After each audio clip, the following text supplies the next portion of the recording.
On arrive au troisième entretien, donc au corrigé du troisième entretien. Je ne vais pas me répéter, vous avez étudié le cas de Madame V depuis le premier entretien. Et donc, qu'est-ce que vous avez pu lui proposer?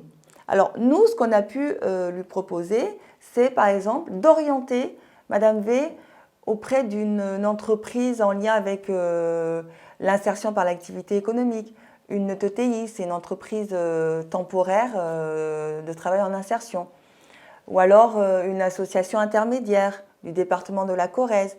Ça pourrait être hyper intéressant parce qu'elle pourrait avoir des missions courtes et immédiates, vu qu'elle veut travailler rapidement, et ça lui permettrait en fait d'avoir une première expérience de travail en France.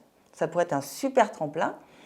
Il faudra juste veiller à ce que les horaires la mettent pas en porte-à-faux avec sa vie de famille, et aussi par rapport aux cours FLE, donc de français langue étrangère, qui sont importantes pour continuer l'apprentissage de la langue à l'écrit. Ensuite, on peut lui proposer de découvrir, voire de commencer des enquêtes métiers par rapport à l'animation en centre de loisirs, puisqu'elle dit préférer des contacts un peu plus plaisants. Donc ça peut être une piste aussi. On peut aussi lui indiquer un nouvel atelier CV pour qu'elle participe et qu'elle se motive là-dessus. Mais vous avez peut-être pu penser au fait qu'elle puisse aussi intégrer une formation qui va lui permettre de découvrir des métiers. Pôle emploi propose pas mal de formations par rapport à l'année où vous l'accompagnez, par rapport au dispositif qu'il y a, de regarder tout ça. Donc, il y a moult choses à faire.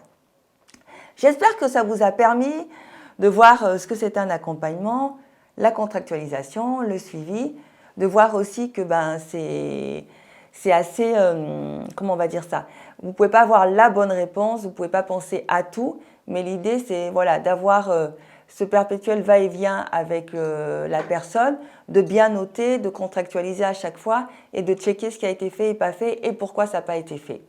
Je vous remercie, belle continuation.